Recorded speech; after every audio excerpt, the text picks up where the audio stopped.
Al pie del tiempo con Socorro Díaz.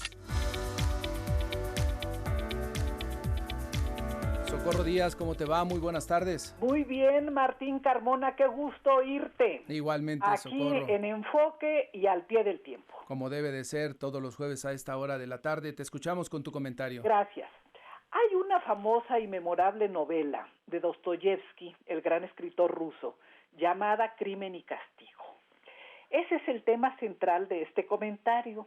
Pero antes de entrar propiamente en materia, quiero advertir a los optimistas de más y a los irresponsables que contra todos nuestros deseos colectivos no han terminado las amenazas de la pandemia por coronavirus que ha tenido y tiene al mundo en vilo con sus efectos: recesión económica, crisis alimentaria, hambre, desastres naturales, etcétera, ambiental.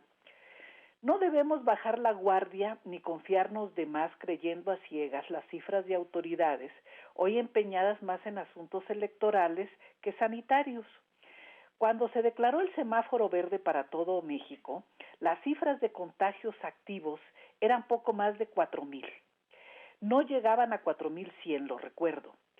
Pero la cifra dada el lunes pasado por las autoridades de salud es de 10,073 casos activos de contagios. En estas semanas en que dejamos el mayor encierro y se ha podido acudir a eventos de miles de personas, unos con cubrebocas y medidas sanitarias y otros sin cuidado alguno, la cifra de contagios activos casi se ha triplicado. Esta es una advertencia que queda hecha, aunque no sea ni simpática, ni grata, ni requerida. Señalado lo anterior, resulta inevitable comentar la otra epidemia que estamos viviendo los mexicanos, sin medicamentos eficaces ni vacunas disponibles. Es la ola de asesinatos, asaltos, robos, desapariciones, extorsiones y amenazas que recorren todo el territorio nacional.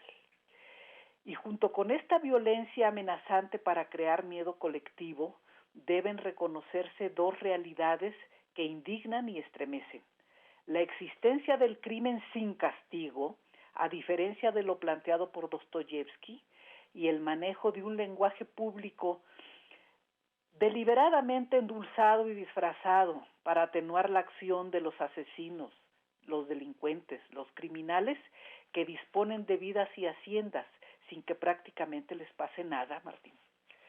Un asesino entró a mediodía a un despacho de abogados ubicado en la colonia Roma, clase mediera y céntrica de la capital del país, ubicado en un edificio que cuenta con cámaras de vigilancia, pero al parecer carece de servicios de seguridad privada. Cumplió su cometido, que fue asesinar a plena luz y con toda sangre fría a 3 personas, 2 abogados y una mujer. Por supuesto, nadie los ha detenido, y lo más que alcanzan a investigar mediante las cámaras es que el asesino huyó hacia el Estado de México. En cuanto al lenguaje endulzado, algunos medios electrónicos e incluso impresos reportaron que 3 personas fueron ejecutadas, entre comillas, como si el criminal estuviera cumpliendo el cruel mandato judicial de aplicar la pena de muerte, que es cuando se dice en tal sitio fue ejecutado el sentenciado fulano de tal.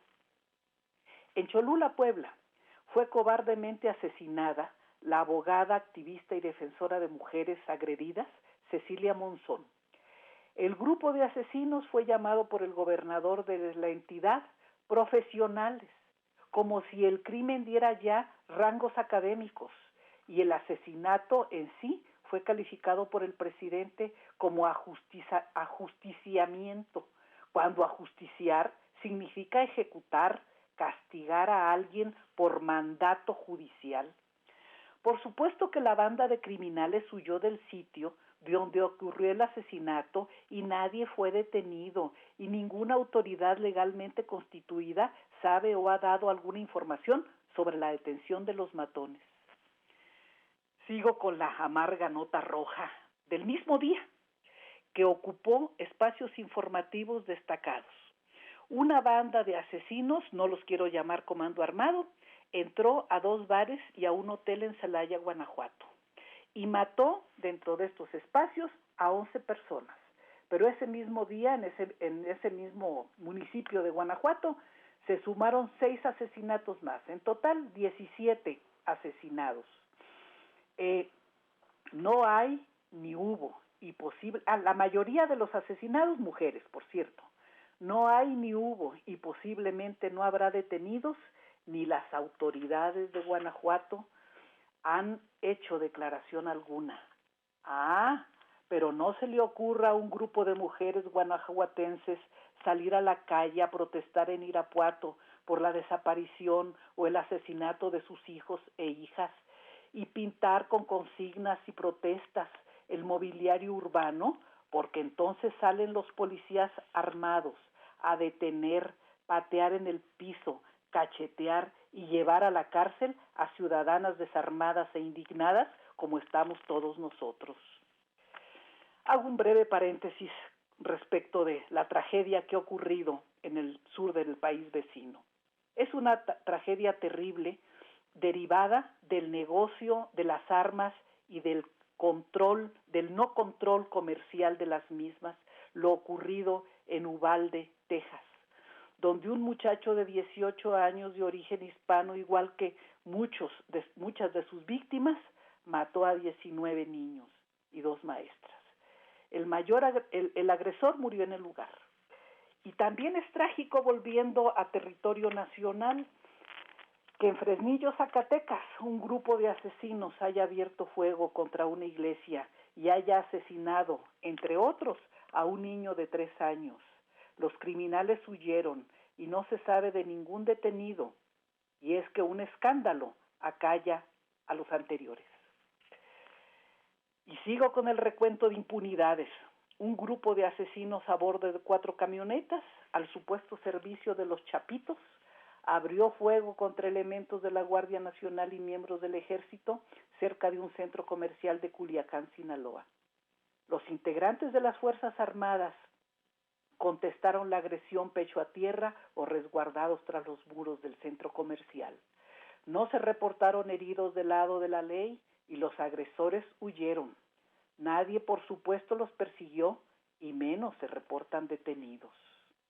En Colima, donde el promedio diario de asesinatos es de 7, un grupo de asesinos arrojó una bomba explosiva y mataron a tiros a 2 mujeres dentro de unas oficinas de paquetería.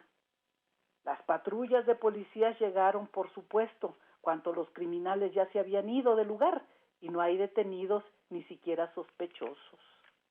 Y así pueden seguirse hilando historias trágicas en las que los ciudadanos y las ciudadanas pacíficos, trabajadores que tienen pequeños comercios en pueblos y ciudades, están sometidos a las amenazas y las extorsiones y son asesinados a sangre fría si no cumplen con las cuotas establecidas por los criminales.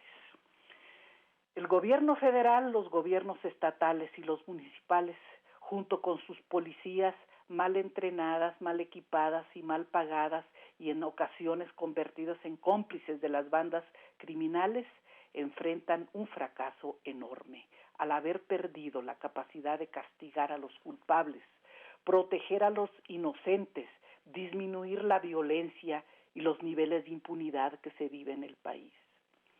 Los académicos llaman a esto estado fallido.